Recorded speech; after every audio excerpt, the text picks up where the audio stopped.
how to make PDF notes from ChatGPT. As you can see, I have this a chat conversation in ChatGPT. So to make it as PDF note, I just need to scroll down and click on this copy button.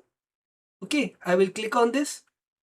Now just take a new tab or new page and search here Looney Tools.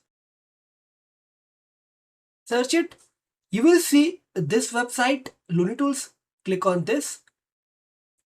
Now you will see Chat GPT to PDF Markdown. Click on this. Now just paste that text here. Okay, just click on download PDF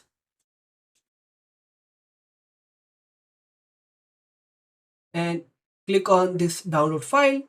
Now you can see our notes is successfully created as PDF.